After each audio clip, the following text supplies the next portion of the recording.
Steve, who manages an apartment building for about 70 families, was enjoying a warm day sitting on the couch watching a football game when the doorbell of his ground floor apartment rang.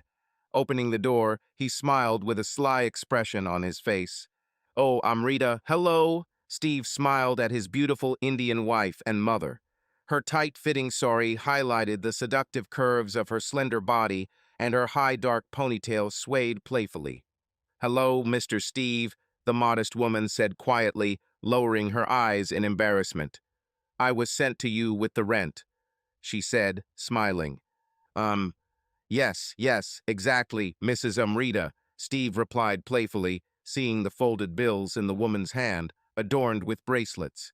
Steve took the money and then took Amrita's hand, leading her into the apartment and closing the door behind them. "Well, Mrs. Amrita, let's make sure the money is all here and sort of get on with our business arrangement," Steve chuckled.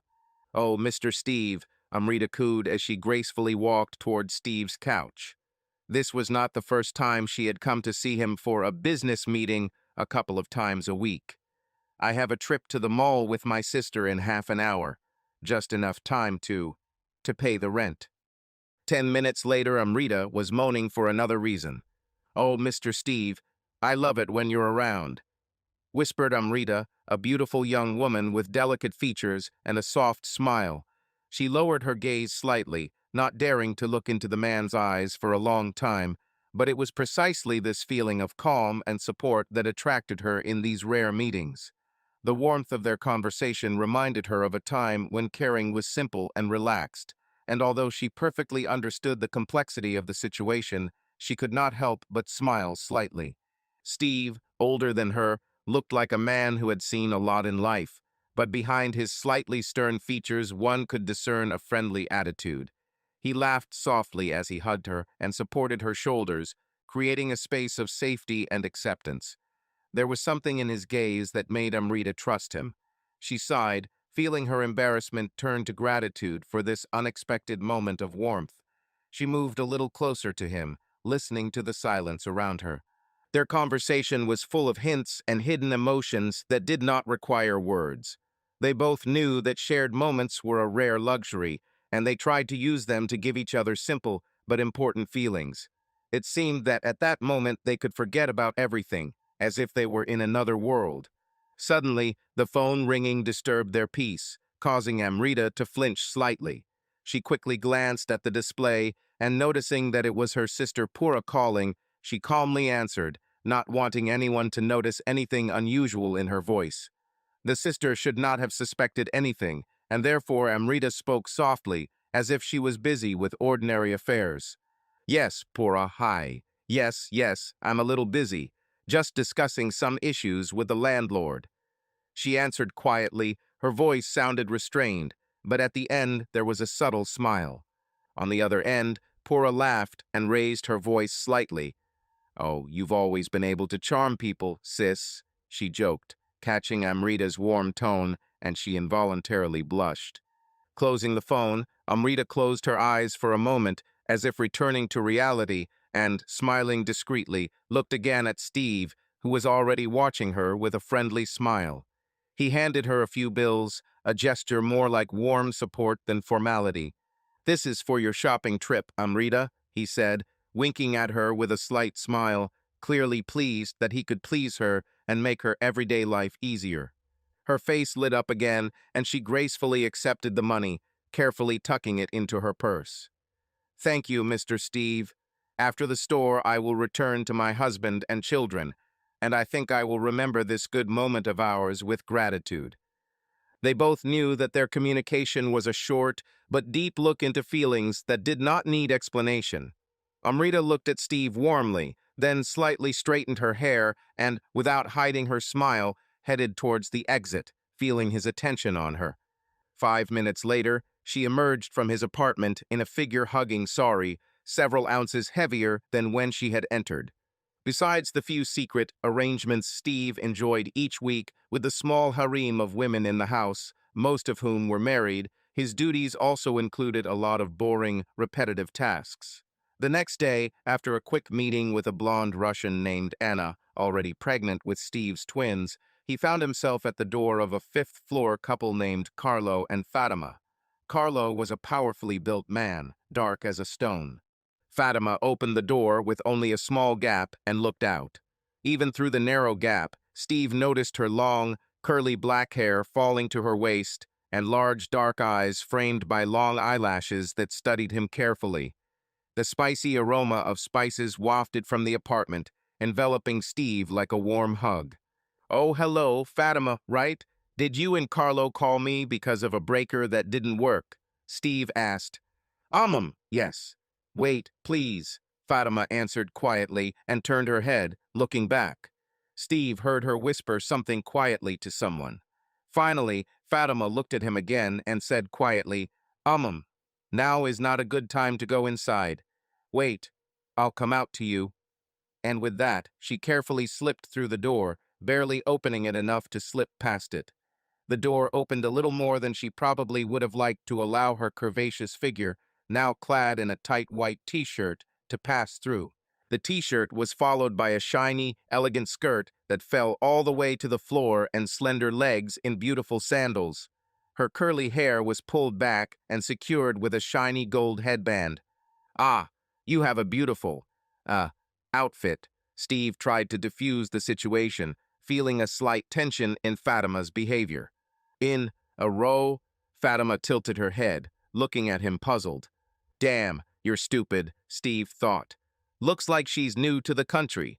It needs to be simpler. Your nice suit," he clarified. "Oh, thank you. This is for the dance classes I teach at the Persian Center nearby. My husband is now with, how to say, business clients trying to get a bonus. It's not a good time for you to go inside." "Oh, Steve hesitated. Could he dare ask this beautiful, princess-like wife if she would like to have a similar relationship with him like some of the other wives in the house for a small discount on the rent? She was stunningly beautiful, and her exotic, alluring beauty haunted him. But Steve did not want to get involved with her husband. He looked like a dangerous man. He continued, "Perhaps you need some extra money because, Steve didn't understand why her piercing gaze made him feel subservient to her will. She really is very beautiful, he thought. Of course, Fatima answered with a slight grin. But I'm afraid I won't be able to accept your, what's it called, rental offer." She winked at him, clearly implying that she knew about Steve's business arrangements with the other women in the house. "What?" Steve almost shouted. "Where are you from?" I'm not entirely sure that you," he began lamely. Suddenly, the door swung open sharply, and her husband Carlo appeared behind Fatima, his face gloomy and wary. "Okay, Fatima," he growled. "We're done. Come here and help make sure we have all the goods collected." Having finished speaking, Carlo turned away, and his wife hurriedly rushed back into the room. At that moment, another man came out of the door, almost crashing into Steve. He pulled his cap over his face and looked down, as if hiding his features. In his hands, he held a small suitcase. "I might have a look at the light bulb if you want," Steve Carlo suggested. Being the owner of the building, he immediately entered through the open door. What he saw made him stop in his tracks. Steve noticed a third man, clearly not from Carlo and Fatima's family, sitting at the small table right in front of which he stopped. On the table in front of the dark-skinned man lay small bags wrapped in transparent plastic. Each package contained some kind of drug. "Oh," Steve exclaimed, instantly realizing that he was probably seeing something illegal. "Oh, sorry, was all he could say as he stepped back, away from the edge of the table. Unfortunately for Steve, his foot hit the table leg and one of the bags fell to the floor. "Oh God, I'm sorry, Steve muttered. "Hey," Carlo shouted from behind Steve, "get out of my apartment, and you'll be screwed if I find out you were talking about what you saw. This is my sugar business, okay? My high-quality, special imported sugar business." Yeah, I see. Sorry, guys," Steve responded quickly, backing towards the front door. Carlo and the dark man looked at him angrily, then quickly began to carefully sweep the sugar from the floor. Retreating, Steve felt himself run into two dense, round silhouettes. He turned around sharply and saw that he had stumbled upon Fatima and her impressive breasts. She looked at him appraisingly, with a slight smile on her face, as if penetrating his soul with her gaze. "Allah, just go." Steve said to this dark-haired beauty. I have a lot to do." "Yes, yes, I know, you have all sorts of things to do." Fatima winked at him as he staggered out of their apartment. The door quickly closed behind him. As Steve hurried toward his apartment, Carlo shot his wife an angry look. "You do understand that now I have to finish him off," he growled. Hey, wait," the dark man answered Carlo. "There's no need to kill anyone yet, only if absolutely necessary. Don Armando will not want to attract the attention of the police to our case." "Let me," Fatima began timidly, turning to her husband.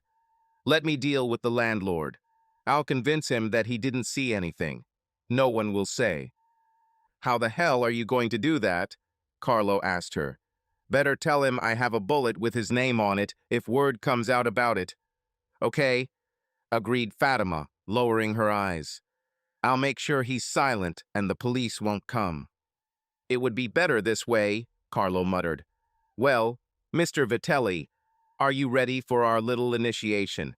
If you want to become our permanent business partner, you will have to accept the mark." "Is this, necessary?" asked the dark-skinned man, turning visibly pale.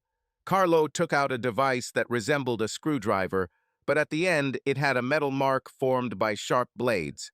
"Unfortunately, yes," Carlo muttered. "In our business family, we have to prove to others, partners, that we are who we are." "Okay, come on, finish it already," Vitelli squealed. "Before every major deal, I always note a new partner." "Really, Fatima?" Carlo looked at his wife. The dark-haired beauty purred. "I tried to make Fatima understand how important this ritual is." Carlo grinned, looking at Vitelli. "Sometimes she picks up the goods for me. She knows that if the client does not have this mark, it is better not to touch him." "Ouch," Vitelli screamed. "Damn, it hurts."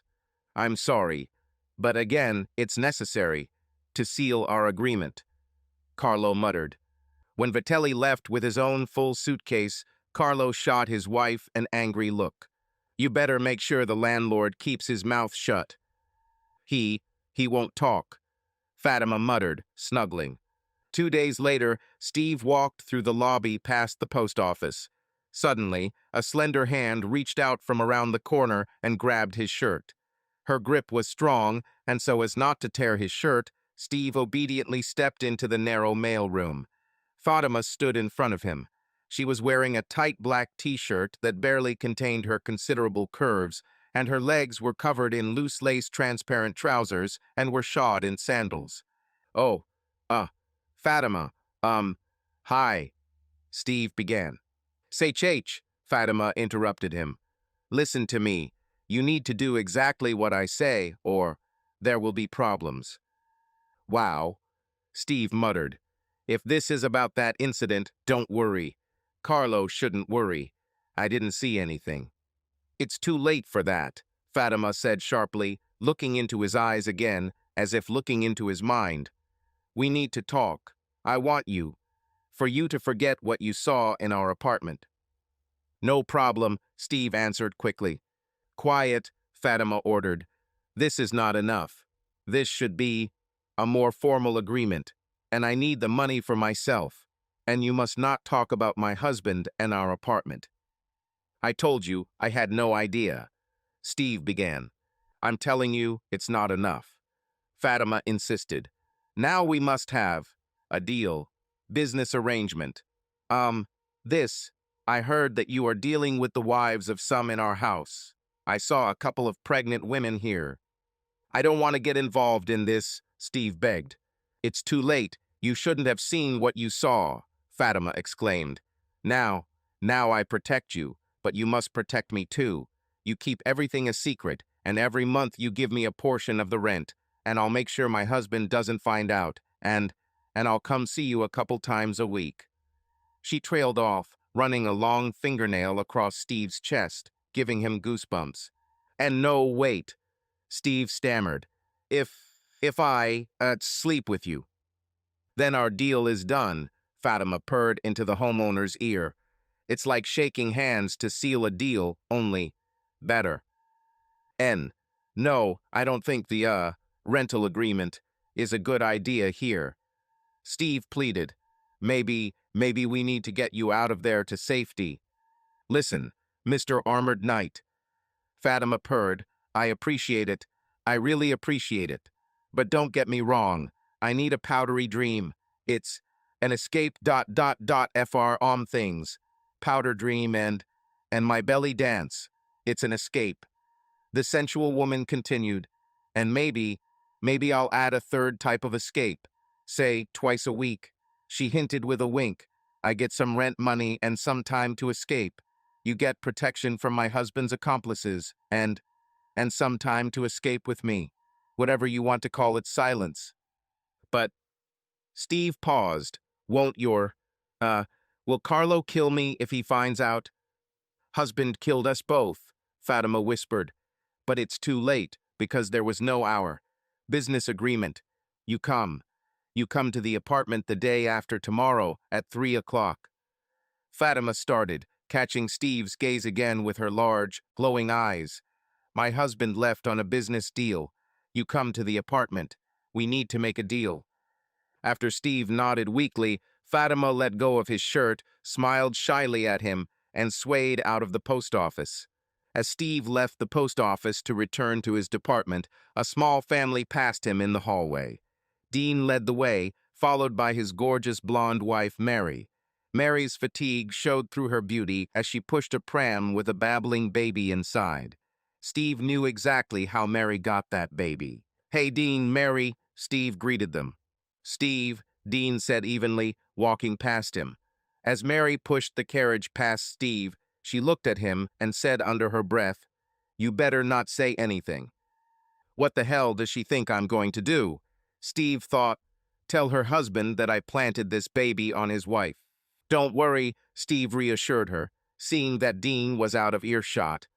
Do you want to terminate our rental agreement? No, Mary growled at him. No, she said a little more politely. I'll still need some money. I just need a few weeks to recover a little. Steve smiled at the hot-tempered woman and returned to his unit, leaving Mary to look after his daughter.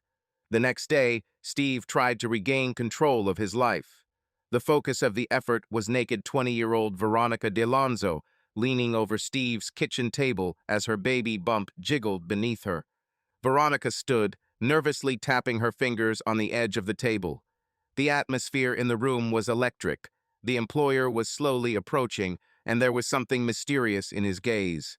She smiled, lifting her chin slightly, and cast a playful glance at him over her shoulder. Hey, Daddy, she drawled with a slight mockery, as if checking what impression her teasing was making on him. Steve seemed to hesitate internally, but quickly pulled himself together. He smiled as he stepped closer and supported her hand so she wouldn't lose her balance. Well, he muttered, moving away slightly, but with the same mysterious twinkle in his eyes. So you want something from me, do I understand correctly? He was clearly not averse to playing along with her frivolous game, but he restrained himself. Veronica smiled slyly, deciding to add a little more fire. Well, yes, I'm a little lacking support here, she grinned, and he just shook his head with a feigned sigh.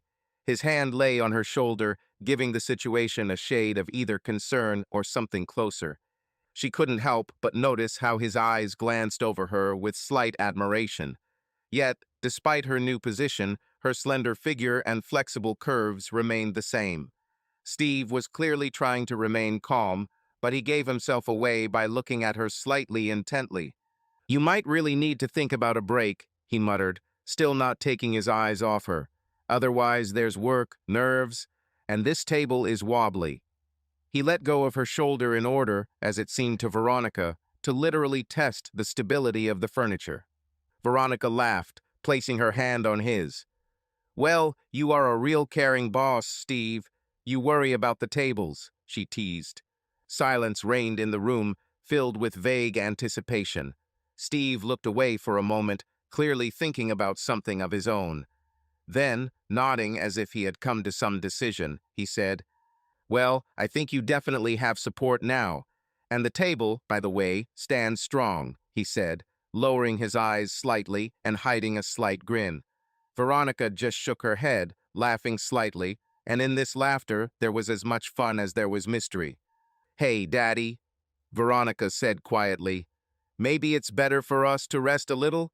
It seems that after all this, it will be difficult for me to stand on my feet." Steve hugged her. "You're right, honey. Although next time I have an idea, how about you lie on your back, wearing those beautiful shoes that look so good on you?" Veronica smiled, falling silent. Steve took out some bills and placed them in her hand. "Wow, is this an advance on rent?" she laughed. "I could use a little shopping trip." Steve smiled discreetly, remembering a recent visit to her mother Sophia, with whom he also maintained a close relationship. After some time, Veronica returned to her home, remembering the past day with a smile. The next day, around 2 o'clock, Steve took the elevator to Carlo and Fatima's apartment. Steve planned to stop the impending arrangement with Fatima before it began. In no case did he want to end up at the bottom of the nearest lake after crossing Carlo. Finally, when Steve rang the doorbell, he wondered what to say to the exotic beauty. The apartment door opened slightly, just like last time, and Steve noticed that a large glowing eye with beautiful long eyelashes was looking at him. Fatima smiled a lazy Cheshire smile and closed the door. Steve heard the chain latch open before the door creaked open again and Fatima's slender hand reached out and grabbed his shirt, just like she had done in the post office. Carlos' wife carefully pulled Steve into her apartment and closed the door behind her, where Steve noticed she had altered the chain bolt. "In case my husband comes home early," she smiled. "We have a warning, and we can make us all stand up." Steve was about to begin his invented excuse, but the sight of Fatima took his breath away. Gone is the tight t-shirt. Fatima stood before him in her full belly dancer regalia. It was only then that Steve heard the soft sounds of belly dancing music coming from the small speaker in the living room. Fatima was wearing a gold headband, causing her thick, dark, curly locks to cascade down her lithe back. She was hidden from her hips by long, soft, transparent trousers, baggy, the same color as her bra. Sexy bare feet with red painted nails peeked out from under the woman's loose but see-through pants. Yeah, Steve muttered helplessly. Fatima was a stunningly beautiful woman, made even more attractive by the shy look she gave him as his eyes devoured her. She knew exactly what effect such an outfit had on men. You said you teach belly dancing," he muttered. Fatima said nothing, but continued to look intently into Steve's eyes. Then slowly, in perfect rhythm to the hypnotic, soft music, she began to roll her hips up and down, from side to side. "Now, listen, Fatima," Steve almost screamed, temporarily forgetting the name of the seductress. Um, I came to say that I really can't, agree with you on this. You see, I'm too busy right now, and I..." Steve's words trailed off as Fatima began a mesmerizing movement with her hands, moving them above her head in time with the sway of her hips. Steve tried and failed. His mouth dropped open as Fatima began to slowly move down the hallway, then into the living room, stepping carefully to the beat of the music, her seductive curves moving back and forth, playing a symphony that only Steve's eyes could hear. "Sometimes when I do this for my husband," Fatima muttered as her body began to shake and shake in almost impossible ways. "Carlo is getting so hot that he can't wait for me to finish my dance. He grabs me and has sex so hard that the neighbors complain about the noise." Steve's resolve failed. There was no way he could tell this stunning beauty that he was going to leave her to fend for herself with Carlo. I think we could," he trailed off. "Only if there really is no other choice." In response, Fatima, without missing a beat in her seductive movements, grabbed Steve by the lapels of his shirt and, dancing, moved him onto the sofa bed, which was open in the bed position. It looks like the couple slept on it. With a playful push, Fatima threw her owner backwards, and Steve found himself on his back, not taking his eyes off the beauty. I didn't do this for anyone but my husband. I didn't do this for anyone but my husband. Well, we don't have to. Steve began, but was interrupted when Fatima rushed forward to grab the cuffs of his pants.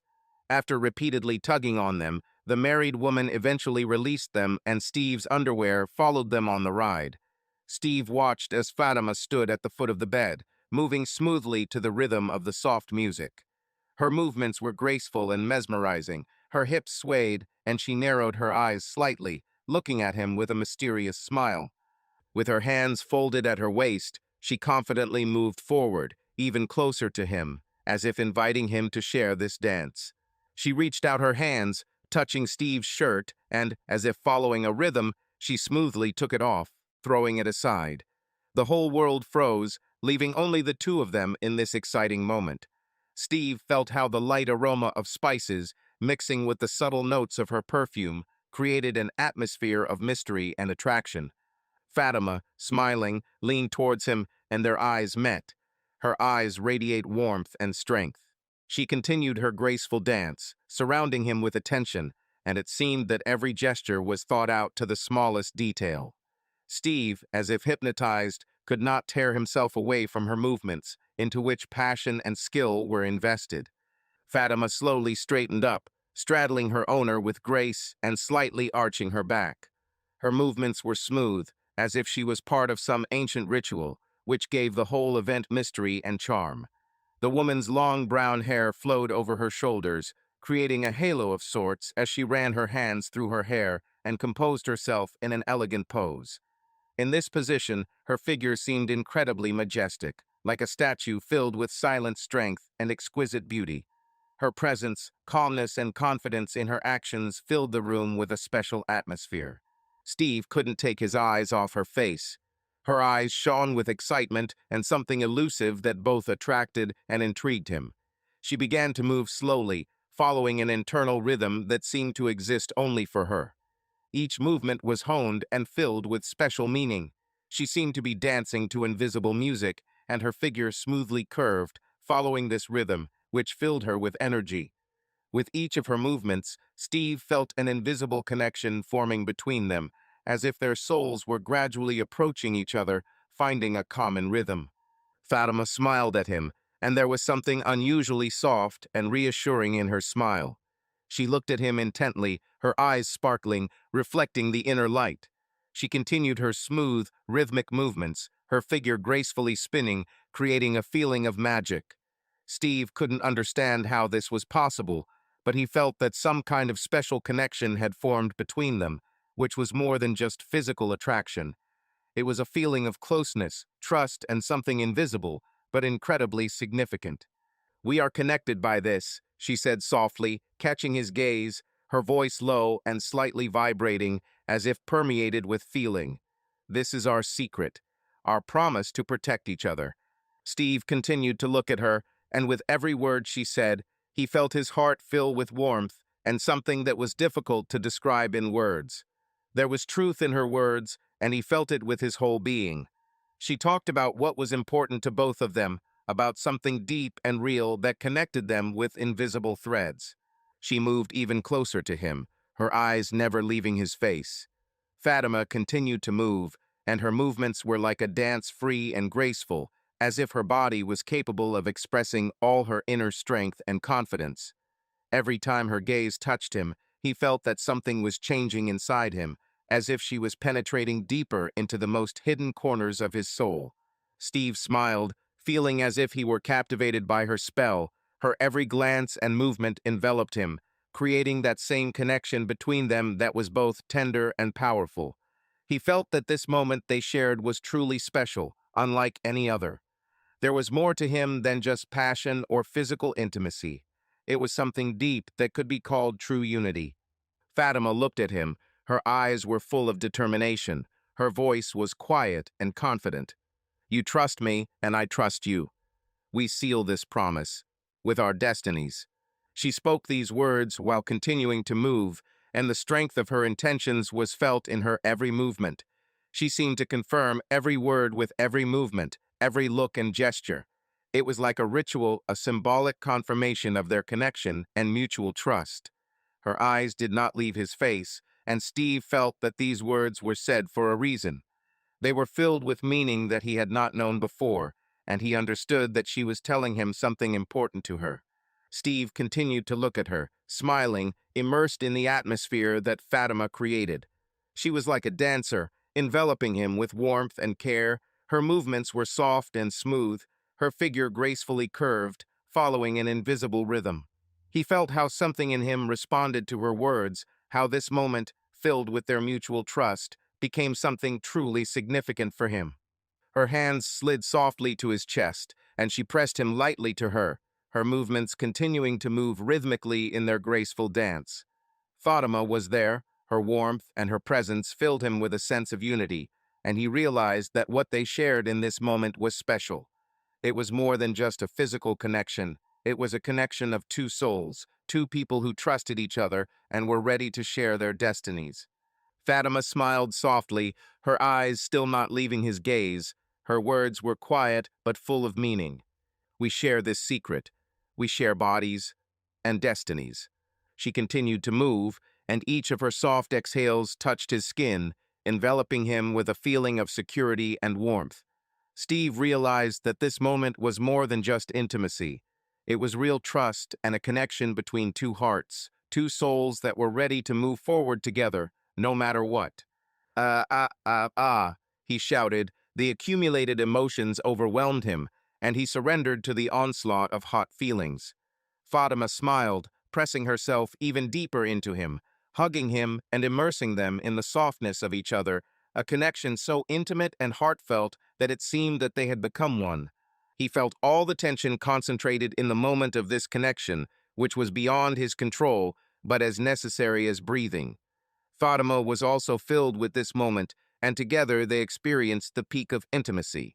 After that, the wallpaper went limp, feeling tired, but secondary euphoria and belonging to each other. Fatima smiled and, wearing an airy smile, settled down next to him. I'm sleeping now, she said, closing her eyes and finding comfort in the moment of silence. God, darling, Steve moaned, running his hand over her firm stomach, declaring the rest of his goodwill. We're fine, baby, Fatima purred. The deal is done.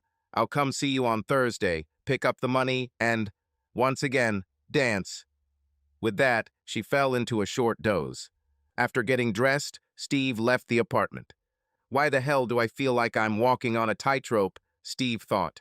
Steve took the elevator down to the first floor and headed to his apartment near the entrance to the building.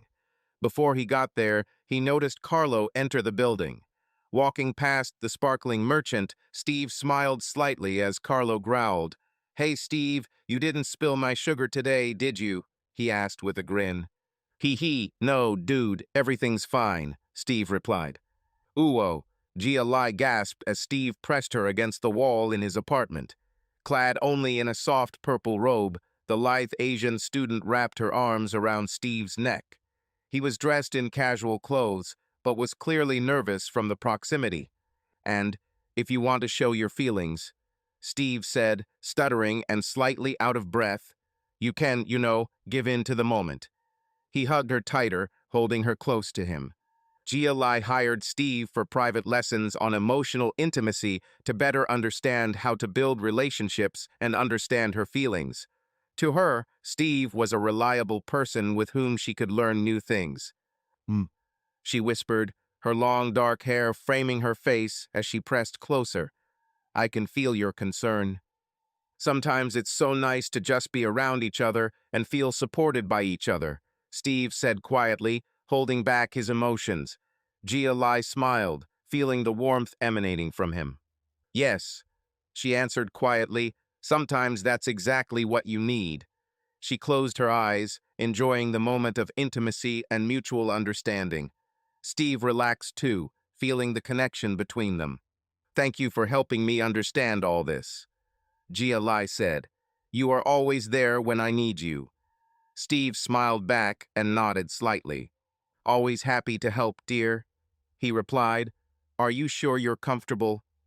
"Yes, everything is fine," she smiled, feeling protected and confident in this moment. Suddenly, the front door to the apartment opened and Gia Lai's roommate, Samantha, walked into the room. "Oh my God, Samantha!" Gia Lai gasped, her and Steve's heads turning sharply towards Samantha, while Gia Lai was still pinned to the wall by her landlord. "Damn, forgive me. I thought that you would return only in the evening." "About, hello, friend, hello, Steve," Samantha grinned. Gia Lai's neighbor, best friend, and fellow student was aware of Gia Lai and Steve's activities. Samantha quickly closed the door so that no one would accidentally look in from outside and locked it. "Yes, I should have come back later, sorry, I should have written." The attractive brunette shook her head. "Well, okay, continue what you were doing." She laughed and quickly walked along the corridor to her room. "Damn, sorry," Gia Lai said to Steve, looking at him guiltily. "I really didn't think she'd come back." Um, well, it's okay, don't worry, baby. It's not like, you were married or something and we just got caught by your husband," Steve joked. But deep down he was horrified at the thought that this could happen to one of the several wives with whom he had secret sessions in the same house. Trying to dispel her embarrassment, he added, "Sometimes it's the excitement of the possibility of being caught that makes everything even more acute. In fact, this is precisely what gives many people a kick." Steve left the giggling Gia Lai and began to get dressed. Gia Lai wrapped herself in her robe and went to her room, quickly returning with a folded wad of bills in her hand. She handed them to Steve and, in a shimmering voice, said, "Thank you, Mr. Landlord, for my lesson. How about, Monday around 3? Then I don't have classes after lunch." "Well, this is just the day after I take care of your mother in my apartment." Steve reminded himself, but said, "Of course, baby, it will do." Steve playfully flicked her on the chin and walked away. The next day, his watching of a football match was interrupted by a frantic knock on the door. Opening it, he saw Andy from apartment 1302 on the third floor with a panicked expression on his face. It was the same Andy he had found about a year ago when he was with Mary in her apartment while her husband Dean was at work. Mary got into trouble for betting debts and Andy offered to help her with money in exchange for sex. Steve entered the apartment to carry out renovations, but ended up filming them on the marital bed. After chasing Andy away, Steve began his own sessions with Mary in exchange for a discount on the rent, and her newborn child was the result of these unwanted encounters. "Damn, Steve," Andy gasped. "You have to help me. Listen, I need to talk to you." Steve let Andy in and closed the door behind him. "What happened, Andy?" he asked. "I have problems, man," Andy continued. "Do you remember, about a year ago, when Mary and I from the apartment opposite? Well, you understand." "I remember," Steve rolled his eyes. "Damn," he thought. "Did Andy somehow find out that I was with Mary too?" Andy interrupted his thoughts. "My wife Jen found my phone and scrolled through old messages. She saw my messages to Mary too, meet her again." "Crap," Steve responded sympathetically, secretly relieved that he wasn't at the center of the scandal. "Jen wants a divorce," Andy almost screamed. "It was just for stupid sex. I never met Mary again after those couple of times you caught us on video." Andy, I'm sorry to hear that," Steve lied. "What do you want from me?" "Do you still have that video?" Andy asked. "Steve, you need to remove it or keep it to yourself. Jen doesn't know who exactly I was with. I blocked the name and number, but I think she thinks you know." "Why the hell does she think that?" Steve asked, looking at his terrified guest. "Well, I think when she found out and we were yelling at each other, I think I mentioned that you might know something about it. I was just trying to take some of the blame off myself. Damn, please, if Jen comes here, you don't tell her anything, okay? I'm ready for anything. I don't want to be left without a penny and pay alimony and all that. I want to work this out with Jen. Please, Steve, tell me you deleted this video. Well, actually, I think I still have it, Steve admitted. Steve, Andy begged. Please, what if I pay you to keep this a secret? Will you pay? Steve said thoughtfully. Well, I don't know. What amount are you counting on? Andy named the amount he was willing to offer. Oh, I don't even know, Andy. Steve shook his head, seeing a great opportunity for himself. Perhaps I would need something more permanent, maybe a little less than you said, but I think regular. Compensation would suit me. Crap, Andy swore. Continuing, well, I think. Okay, but I swear that Jen won't find out. Agreed? Agreed, Steve grinned, shaking Andy's hand. As the agitated tenant left, Steve thought about his new deal with him. Crap, Steve thought. With this money, plus some from GLI, I can help Maddie, Mary, and Anya with the babies I made for them. Maybe this will work. Sure enough, the next day the persistent knocking was heard again, and Steve headed to the front door of his apartment. Opening it, he was not particularly surprised to see Jen, Andy's wife, on the threshold with an angry and worried face. Oops, Steve thought. Looks like she and Andy had a fight again. Steve, Jen began angrily. You know why I'm here. I need to talk to you. Let me in. With these words, the angry wife walked past him into the apartment. Her long, bouncy brown hair was pulled back into a ponytail, and her slender, feminine body was clad in a white t-shirt and beige shorts, revealing slender, tanned legs that ended in summer sandals. Come in, Steve said, rolling his eyes. They sat down on the living room couch, and Jen immediately started talking about her problem. So you probably know what the problem is. I know that Andy has probably already come to you. You know how that scoundrel deceived me. What do you know? Who was he hanging out with? Jen, look. Steve began cautiously. It's not really my business, okay? Look, I completely agree with you. Your husband acted like a complete asshole. Of course you should take revenge. But I don't want to get involved, and I can't name names. There are, other factors. Sorry. Jen lowered her head, looking bitter. I understand that this is not your fault, or your problem, or... Seeing that she was about to cry, Steve wanted to help her teach her husband a lesson. Well, look, Jen, if you really want revenge, he began. Yes? Jen looked at Steve hopefully. Yes, I want to. What? Well, Steve continued, there is one program, you know. Program? Jen asked with interest. Well, maybe you're not interested, and if you're not, that's fine, just don't be mad. Steve smiled at her. Her curiosity was piqued, and Jen prompted him to answer. What? Speak already. I want to take revenge on him. Steve explained. I can find a way to reduce your rent every month if, have you heard the expression, what is allowed to Jupiter is allowed to the bull? You mean that since Andy cheated on me, I should cheat on him too? Jen asked. Well, think of it as a fun little deal, Steve encouraged her. I can reduce your rent every month by. He whispered the amount in Jen's ear. And in exchange for this, you can take revenge on your husband. We can meet, like, once or twice a week, some adult fun. What do you say? Steve noticed the thoughts swirling in Jen's head. Part of her mind perked up at the idea. Steve will pay me. She thought, he will literally pay me to take revenge on my husband. I could sleep with him once or twice a week and get paid for it. My disgusting husband won't even know. Maybe, Jen began. Maybe this will work. But Steve, I really don't think deep down I want to divorce Andy. I think we can make it work, but I just want to teach him a lesson, you know? Let him understand that he won't be able to cheat on me so easily. So, you don't want anything, seriously, do you? Oh no, of course not, Steve assured her. It's just something fun, just between us, and you'll also get money.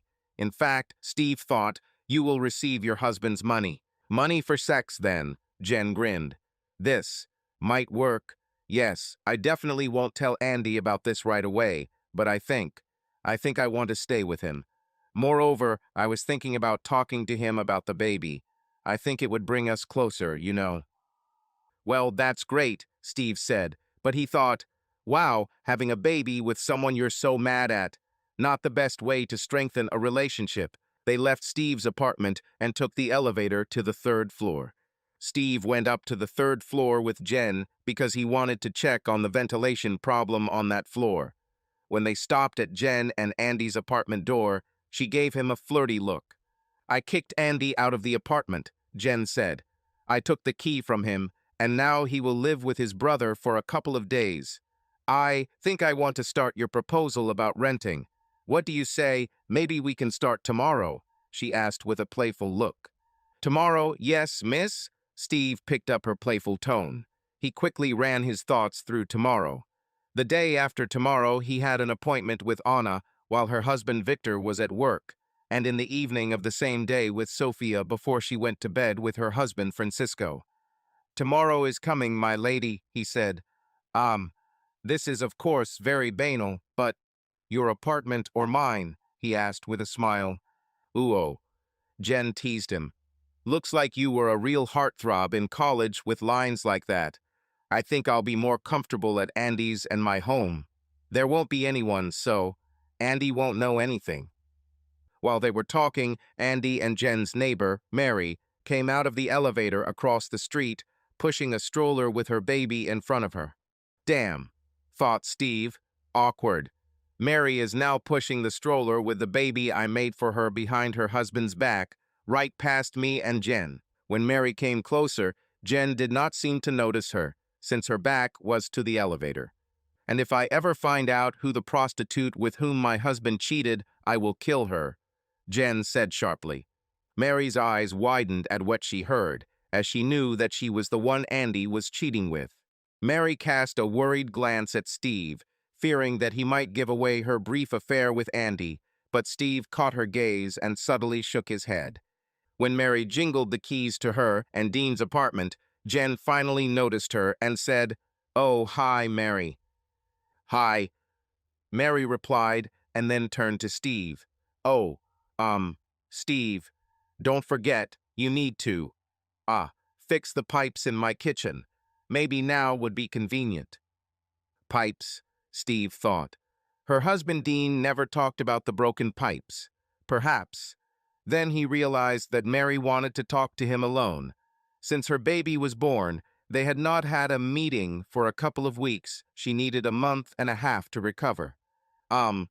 Yes, sure, Mary, I'll take a look at those pipes, Steve smiled, then said to Jen, "Well, see you tomorrow then." "Okay," Jen muttered, hiding behind the door of her apartment. 15 minutes later, Steve was sitting on the couch in Mary and Dean's apartment while their baby slept peacefully in the next room. Steve threw his head back on the back of the sofa and said deeply, with a slight groan, "Ooh."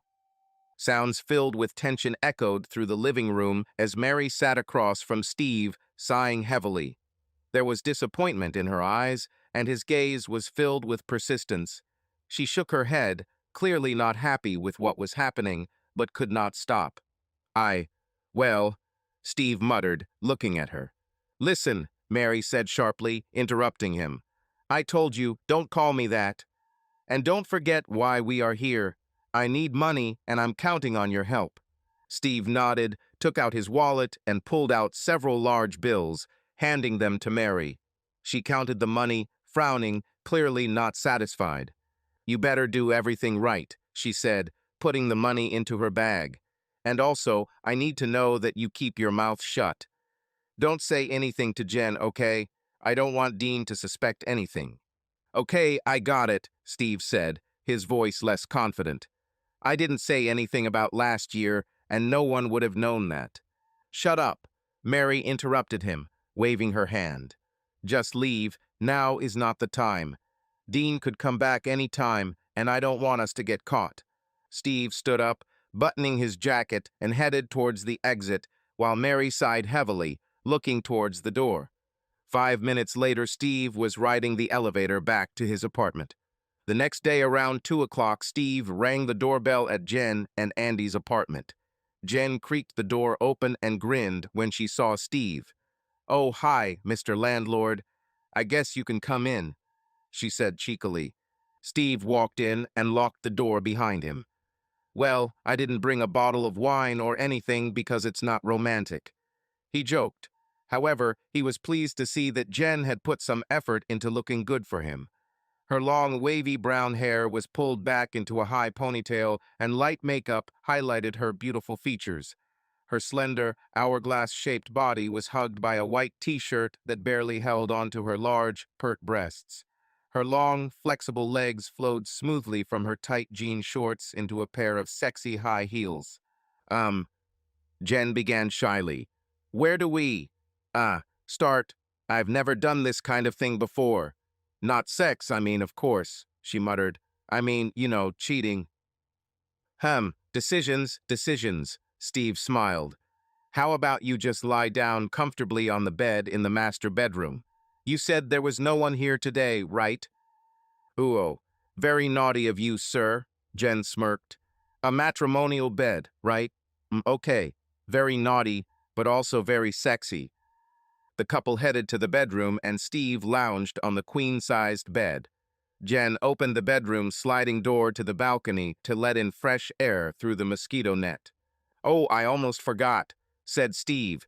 He took out his wallet and pulled out folded bills with a paperclip attached to them, handing them to the married woman with whom he planned to share her bed.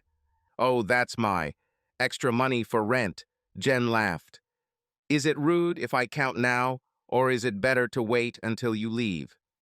"Count as much as you want, madam," Steve grinned. Jen unwrapped the bills and her eyes widened. "This is more than we agreed on." "Well, I thought that for the first meeting. Why not?"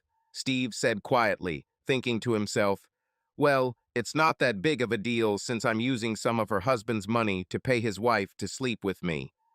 Having hidden the bills, Jen slowly sat down on the bed next to Steve and pulled her legs up onto the mattress.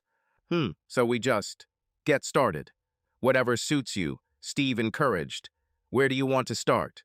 We can, change things along the way." Jen thought for a moment. "I think I could get into a rhythm easier if—" She trailed off, looking shy. "If," Steve asked carefully.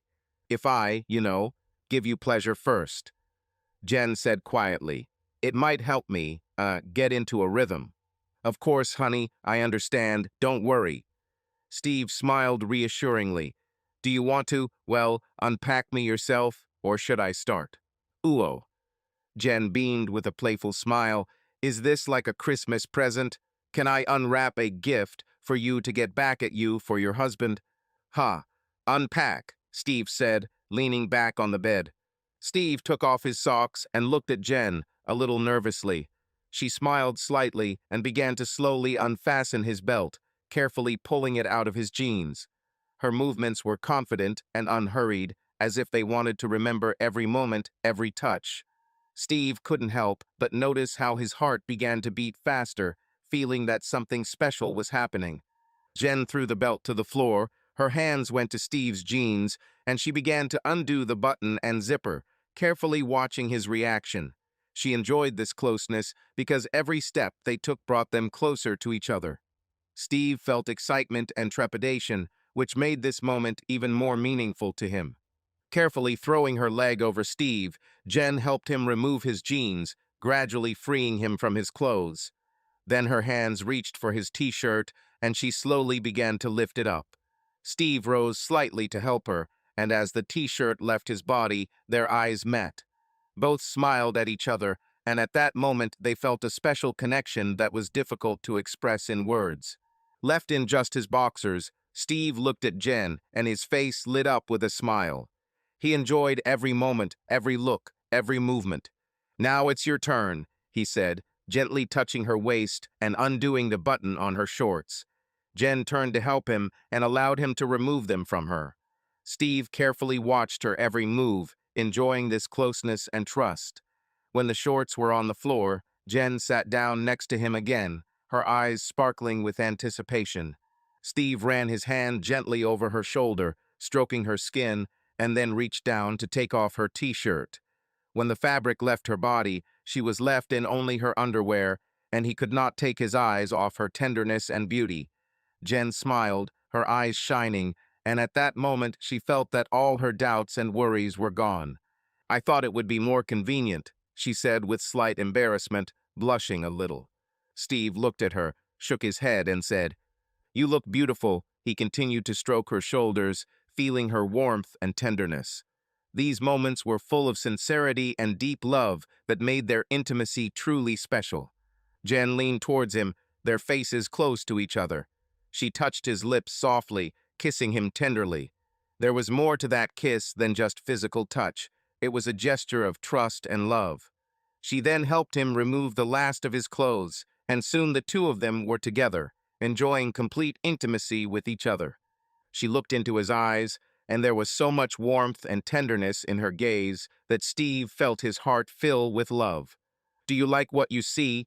she asked quietly, a little shyly, and her voice trembled with excitement. Steve smiled, not taking his eyes off her, and nodded. There was so much admiration and adoration in his eyes that Jen felt a warm wave of happiness flowing inside her. "You're incredible," he said, pulling her closer to him. He felt her body pressed against his, and at that moment they realized that their connection had become even stronger and deeper. Jen laid her head on his chest, feeling her heart beat in unison with his. She closed her eyes, enjoying the moment that seemed endless. Her breathing became even and calm, and she felt how their bodies harmoniously complemented each other.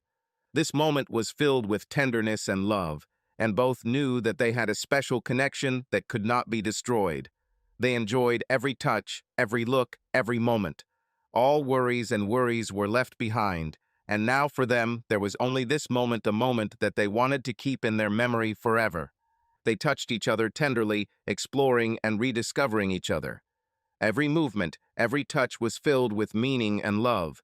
Time seemed to stand still, and they were ready to stay in this moment as long as necessary. Jen felt her heart overflowing with happiness and joy. She knew that Steve was not just a person for her, but someone with whom she was ready to share all her joys and sorrows. And now, lying next to him, she realized that all doubts and fears were gone. She was confident in their feelings and that their love could overcome any obstacles. Steve gently stroked her hair, feeling his heart fill with happiness. He looked at Jen, and there was so much love in his eyes that she couldn't help but smile. This moment was theirs, and they knew nothing could ruin it. At that moment, they were together, and that was the most important thing. "Ooh, damn," she muttered. "What happened, dear?" Steve said, running his right hand up and down Jen's supply curves. "Those damn condoms are gone. Andy and I use them sometimes. I don't take the pills, but we weren't planning on having kids. I forgot they ran out just before I kicked him out." "Ah, crap," Steve said quietly, trying to hide his concern that this might affect their arrangement. He frowned a little, looking between Jen and the room as if contemplating his options. Jen sighed and looked at Steve, noticing his confusion. She leaned closer and whispered, trying to add as much confidence as possible to her voice. You want to be here, don't you?" A soft smile touched her lips, but there was a slight worry in her eyes. She tried to think of a way to avoid the obvious problems, but the situation was becoming increasingly tense. Her voice shook a little as she added, "I think there's another way. You can, do without this. This could also be interesting, right?" Jen smiled again, trying to appear confident. She understood that if she showed doubt, it could destroy the entire situation. I think this could work," Steve replied, looking intently at Jen, trying to understand her feelings. He thought for a moment before taking a step towards her offer. Time seemed to slow down as they both tried to comprehend what was happening. Jen tried to maintain the atmosphere despite the tension in the room. She understood that their relationship was part of some kind of game, and now, despite her doubts, she was ready for what would happen next. She took a deep breath, closing her eyes and opening them again, looking straight at Steve. Steve carefully laid Jen down on the bed, trying not to make sudden movements so as not to make her feel uncomfortable. He slowly and confidently began to touch her, wanting to show that he understood her anxiety and was ready to act gently and with care. Jen tried to relax, feeling the tension between them gradually disappear, giving way to a feeling of security. She closed her eyes and tried to focus on her sensations, feeling her breathing slow down and her thoughts gradually subside. Steve acted softly and gently, trying to create an atmosphere of trust and calm around them. He realized that this was a new experience for Jen, and she, despite her desire to take revenge on her husband, clearly doubted whether she was doing the right thing. Every step they took was slow and deliberate, as if they were both trying to figure out how far they could go without disturbing their delicate balance. "Oh my God, you're so caring," Jen whispered, trying to focus on the moment and not think about her doubts. She felt that Steve really tried to make her feel comfortable and calm, and it helped her relax. Steve loved that Jen was trying to enjoy the moment despite everything going on around them. He moved carefully, trying to please her, and noticed how her face gradually relaxed, how her smile became more sincere. Everything happened slowly and deliberately, as if they were trying to better understand each other and achieve unity in their actions. At some point, Jen opened her eyes and looked at Steve with a slight smile on her lips. "You're such an asshole that you decided to come here and spend time with a married woman," she whispered, slightly mockingly, but there was no reproach in her voice, rather a desire to diffuse the situation a little. Steve looked at her, a little surprised by her sudden frankness. He smiled back, shaking his head slightly. A smile played at the corners of her lips, and he realized that she just wanted to joke a little and make the moment easier. He sighed and, looking at her face, replied, "Well, if this married woman didn't want to spend time with another man, she shouldn't have asked for it," he said, smiling back and winking at her, adding a touch of humor to their conversation. They both laughed, and their conversation became lighter and calmer, as if they were trying to take their minds off the current situation and just enjoy the moment. Jen kept asking questions as if she was looking for an answer to something important to herself, and Steve understood that she needed more than just a physical presence. She was looking for reassurance and support. "Will you tell me who my husband was dating?" she asked, looking at Steve and hoping that he would tell the truth. Her voice was quiet, almost a whisper, and her eyes showed a mixture of curiosity and pain. "I would tell you if we switched places," she added, lowering her eyes slightly and smiling. Her smile was sad, and in that moment Steve felt how much she really wanted to know the truth. Steve laughed and shook his head, trying to maintain their general tone. "If we switched places, you wouldn't miss the chance to learn all the secrets," he replied, smiling slightly and hoping that his words would cheer her up at least a little. Jen smiled at his joke, feeling that despite all the doubts and questions, they had found a way to understand each other better. There was silence in the room, but it wasn't an awkward silence, but rather a moment in which they both tried to process what was happening. Jen understood that this was their common path to understanding and acceptance, and she was ready to move on, despite all the difficulties and questions. Steve looked at her and felt that their relationship was becoming deeper and more meaningful than they had originally expected. Steve pressed himself closer to Jen, his breathing became faster, and every time he moved, her quiet, strangled sighs filled the room with an atmosphere of growing tension. His hands confidently slid over her body, and his movements were filled with confidence and tenderness, which became more intense every second. Jen responded by clinging to him tighter, her legs wrapping around his waist, holding him close, as if not wanting to let go of this moment. She tried to focus on the sensations, to forget about everything that was tormenting her mind. Steve felt the tension in the air growing, how her every breath and every moan became deeper and louder. But something inside him was still gnawing at him, like a feeling that something important is about to happen. Finally, he decided to break this moment of silence, feeling that they both needed it. "I can't tell you, dear. Huff. Promised," Steve said in a broken voice, and he felt himself losing control of himself, his emotions taking over. Jen just laughed quietly, her laughter filled with a mixture of pain and bitterness.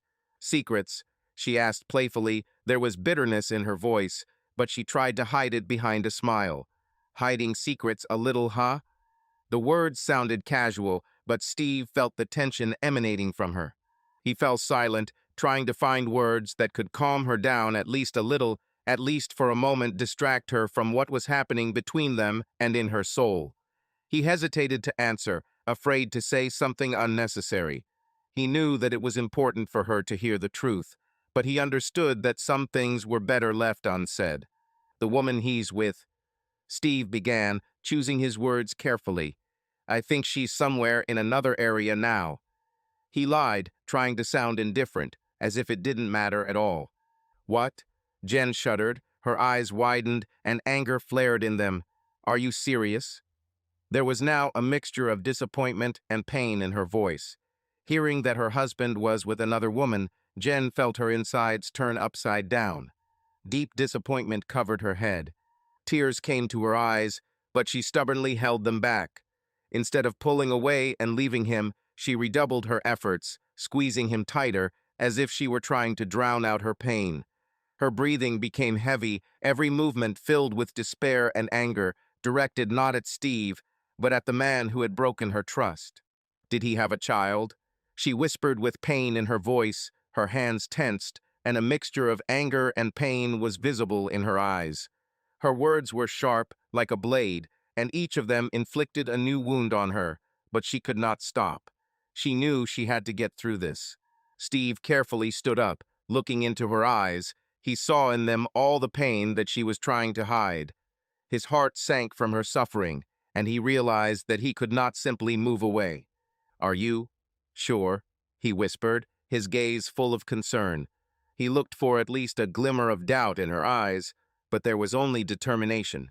Yes, Jen answered firmly, her voice trembling, but there was strength in it. I want revenge. Let him understand how much it hurts. Let him feel what it's like to lose trust. I don't want to suffer alone anymore. Steve felt her words penetrate deep into his soul. He saw before him a woman who suffered, who had lost her faith in love and trust. And now, in this moment, he understood that he could help her, at least for a moment, forget this pain. He leaned towards her carefully, their gazes locked, and in that moment they both knew that they only had this moment. Take this, Jen whispered, her voice full of pain and determination, but her words were addressed not to him, but to her husband, absent here, but still influencing her heart and soul. She knew it wasn't a solution, that it wouldn't fix everything that had happened, but at that moment she needed something to feel in control of her life. Steve realized that her words were part of her struggle, her attempt to cope with the chaos within. And at that moment, he was ready to be the one to help her, even if it was just for a moment. Are you okay, honey? Steve asked a moment later. Jen smiled at him. It was nice. I need a little more to ring the bell, but Jen was suddenly cut off as she and Steve heard a ringing sound from behind the screen door leading to the balcony. Jen, can you hear me? A male voice called to the third-floor balcony from ground level. Jen gasped. What is Andy doing outside? I blocked his cell phone so he couldn't text me, but he didn't even call our landline. Steve began. Maybe you should go out to the balcony and talk to him. See what he wants. Damn, okay? Stay behind. If he sees you here, I will lose all my advantages regarding his cheating. Just stay out of sight, and I'll see what he wants. Steve slid out of Andy's wife, and then rolled off of her. Jen stood up and pulled her t-shirt over her large, round chest before opening the screen door leading from her and Andy's bedroom to the balcony. She walked up to the railing, still in her heels. No one could see her nakedness from the waist up through the solid panels of the balcony, so she didn't worry about her panties or skirt. She leaned over the balcony railing and saw her husband standing on the ground below their balcony. Andy looked worried. Andy, Jen exclaimed, what the hell are you doing here? I thought you went to your brother's for a few days. Jen, Andy shouted at her. Jen, listen. We need to talk. I want this to work, baby. Come on, give me one more chance. I'm not the same guy I was. Damn, Andy, Jen called her husband. Now. Now is not the right time. Let's talk later, tomorrow. Just go see your brother and we'll talk tomorrow. Tomorrow isn't good enough, darling, Andy called. I really want to get to the bottom of this. We'll get through this, Jen. Let me treat you the way you deserve to be treated. Hearing Andy address his wife after he'd just had sex with her maid Steve's boil over again. Shit, he thought. Steve quietly walked out onto the balcony and stood directly behind Jen, who poked her head over the railing and grabbed it with both hands. The night was calm, but tension was in the air. The wind easily swayed the leaves of the trees, and the city below seemed distant and alien, as if all worries and problems were concentrated only here, on this balcony. Steve stood behind Jen, but remained invisible to Andy on the ground below. He gently placed his hand on Jen's shoulder, trying to be as gentle as possible so as not to scare her. Jen jumped in surprise, her eyes wide open, and her heart began to beat faster.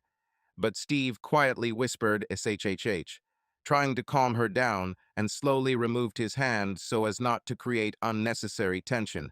Jen peered down at Andy, who stood on the sidewalk, moving restlessly from foot to foot, trying to get her attention. His face was full of excitement and sincere regret. He raised his head and, seeing Jen, said loudly and clearly, "It's okay, honey. I know it's hard, but if we talk and work through everything together, we can handle it." His voice sounded soft and soothing, but there were notes of supplication in it.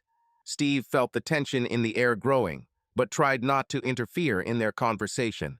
He understood that Jen and Andy had their rocky moments and didn't want to make things worse. All he could do now was support Jen with his presence and give her space to make her own decisions.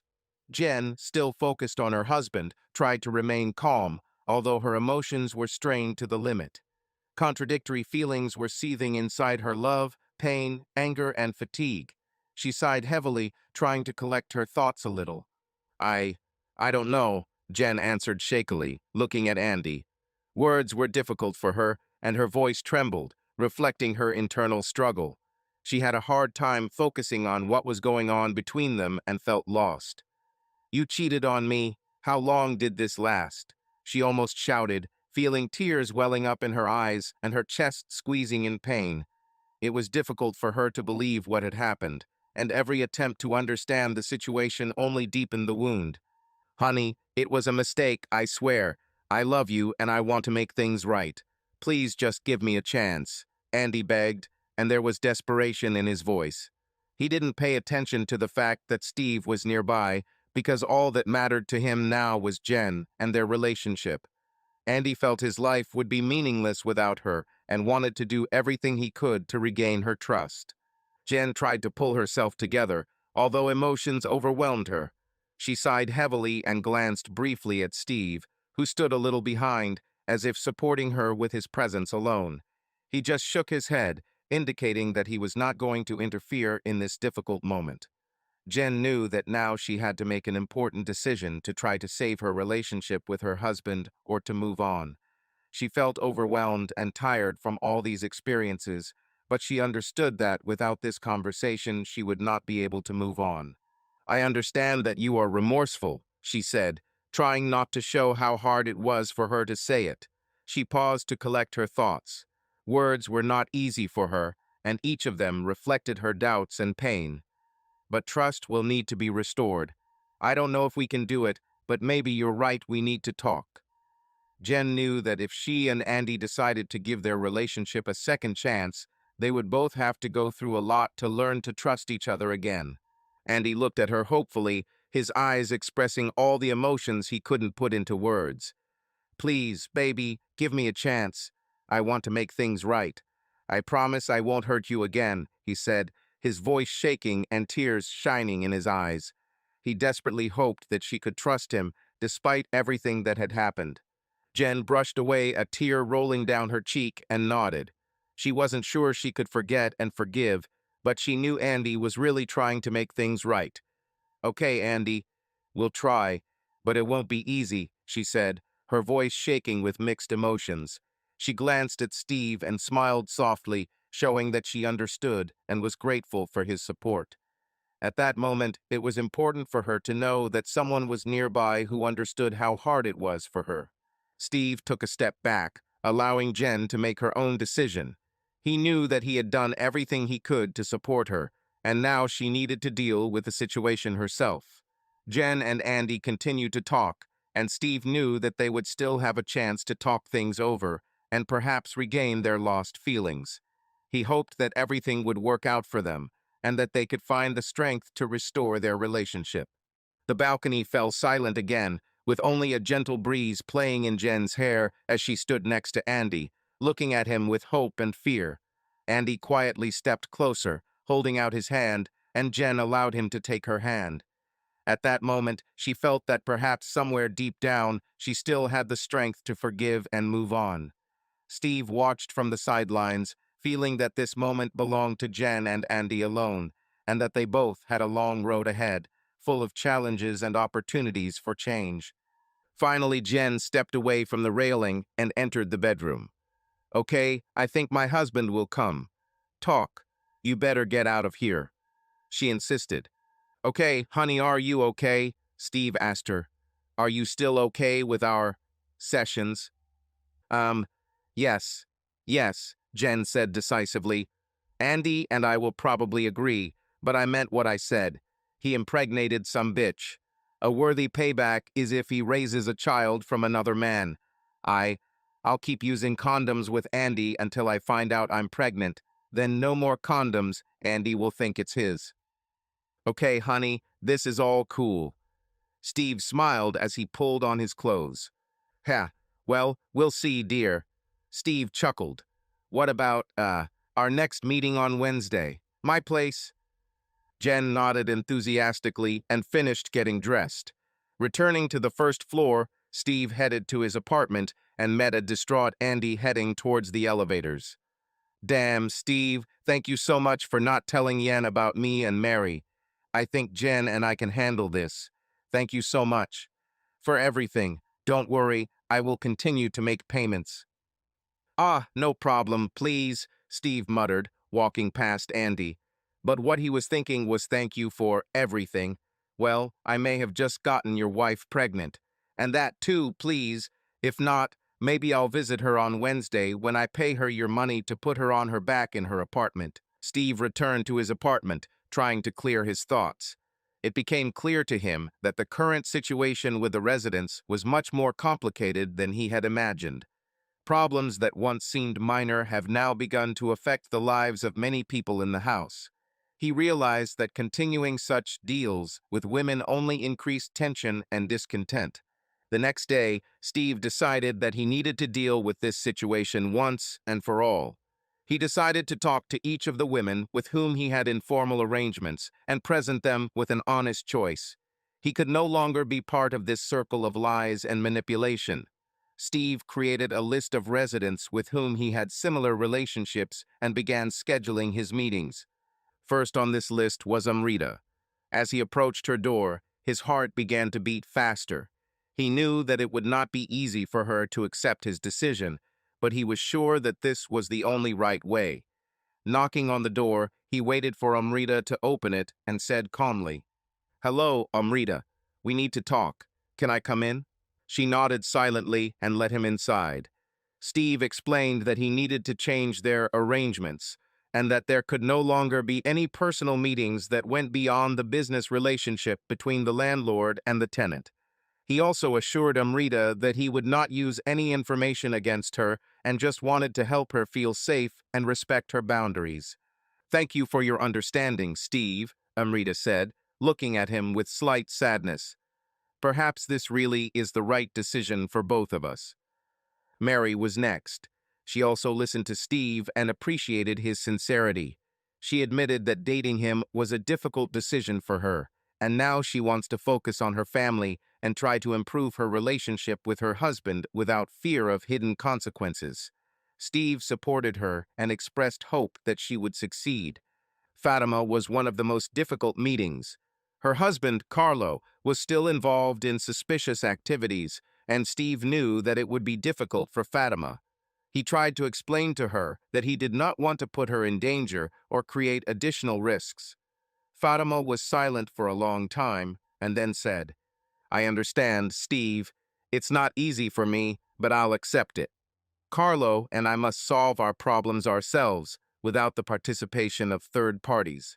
Steve felt relieved after every conversation. He understood that perhaps not all women would accept his decision without disappointment or grief, but he was sure that he was doing the right thing. Now he could concentrate on his main job, managing the house and helping all the tenants as an honest and responsible landlord. After these meetings, Steve also decided to improve his attitude towards work. He began to participate more actively in the life of the house, holding meetings with residents, helping them with everyday matters, and striving to ensure that everyone felt comfortable here. Gradually, people began to see him not just as a manager, but as a person who could be trusted and who truly cared about the house and residents. Several months passed, and the atmosphere in the house began to change. People began to communicate more with each other, organize joint events, and find common interests. Steve even organized a cleanup day to improve the surrounding area, and many residents responded to his initiative. He realized that human relationships are much more than just arrangements, and that true support, sincerity, and respect can change lives for the better. Steve was finally able to find inner peace, knowing that he did the right thing and that his actions were now aimed at improving the lives of everyone who lived in this house. Subscribe to our channel so that your love doesn't cheat on you, and go ahead and listen to the next story, because this story is nothing compared to the next one. If you're under 18, don't even think. Click to the next one. Click to the next one. Click to the next one. Click to the next one.